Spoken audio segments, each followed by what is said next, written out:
چې کله نبی علیہ الصلوۃ والسلام دنیا نه تشریف یوړو رحلت یې فرمایلو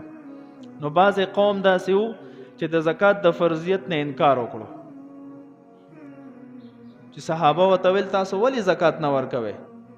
نغي به دلیل کې ویل چې دا د نبی علیہ الصلوۃ والسلام سره خاصو زکات دغه حق هغه دنیا نه تشریف یوړو لہذا د زکات فرضیت هم لاړو ختم شو مونږ نه منو چې بس اوس زکات حکم باقی پاتې دی ابو بکر صدیق رضی الله عنه د دې خلکو خلاف اعلان جنگ وکړو خاطر زکات د فرضیت نه انکار کوي چې اعلان جنگ یې وکړو حضرت عمر رضی الله عنه را مخته شو عرض وکړو كيف تقاتل الناس وقد قال رسول الله صلى الله عليه وسلم امرت ان اقاتل الناس حتى يقولوا لا اله الا الله ایت زمون خلیفہ چې څه حکم کوي مونږ تابعدار یو خدای دې خلکو سره څنګه جنگ وکړو دوی خو کلمه وای لا اله الا الله وای او مونږ نبی علیہ السلام نه اوریدلی دي چې مونږ به دراغه خلکو سره جنگ او جهاد نه کوو در سو پر شاوی لا اله الا الله محمد رسول الله وای اقرار کوي نو دوی هم کلمه وای دوی سره څنګه جهاد وکړو ابو بکر صدیق رضی الله عنه فرمایل چې ستا خبره ټیک تا فمن قال لا اله الا الله عصم مني ماله ونفسه الا بحقه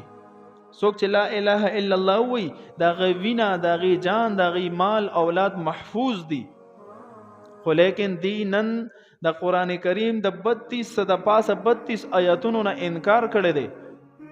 او حدیث مبارک کې راځي دی د زکات د فرضیت نه انکار وکړو او د هغه وخت یو لوی ظالمو د نبوت دعوی هم کړی و مسیلمه کذاب نوم به موریدلی او داغه په جماعت کې شامل شو او هغه خپل پیغمبر وګڼلو نو دی باندې کفر بالکل ظاهر شو چې دا هغه وخت یو دروغجن انسان را پاسو د پیغمبري دعوی وکړه او دا خلق لاړل دا غوي سره په جماعت کې شامل شو نو اوس په جهاد فرض عین شو اول کې د حضرت عمر سے فضله کې دا مناقشه یو شک پروتو چې دی خو په ظاهره کلمه وای اوس کو واسه نه مونږ دي سره جهاد وکړو نو د نبی علیہ السلام د فرمان خلاف ورزي کیږي خو چې کله د ابو بکر صدیق رضی الله عنه په حکم باندې جهاد کې مصروف شول بیا وروسته حضرت عمر صاحب فرمایل چې اول کې زما ذهن بندو بده مسله نو کولو خو بیا ما ولید رأیتو ان الله شرح صدر ابي بکر رضی الله عنه چې بده مسله باندې الله رب العزت د ابو بکر صدیق رضی الله عنه سره بالکل کولو کړو واضح کړو لہذا هو الحق ابو بکر رضی الله عنه بده مسله کې په حق باندې څومره لوی شخصیت ته عمر رضی الله عنه دینه یو مسله مونږ ته ثابت شو انسان دی اختلاف رأی لري زما رأی جدا ده ستا رأی جدا ده خو چې کله تا ته حق واضح شي نو بیا بخپل غلطه رأی پرې دی او حق طرف ته رجوع کوي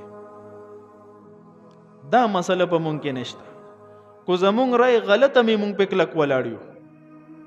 دا خپل رأی د اثبات د لپاره دروغ دلایل هم پیش کو خدا نشو برداشت کولای چې اوس بز څنګه چې دی بل سړی رأی ته ترجیح ورکوم عمر رضی الله عنه کو خپل رأی پیش کا د دلیل په بنیاد او چې کله د ابو بکر صدیق رضی الله عنه د علم اندازه شو ورته الله رب العزت ذهن کو لوکو نو په خپل او فرمایل چې د ابو بکر رضی الله عنه رأی مضبوطه و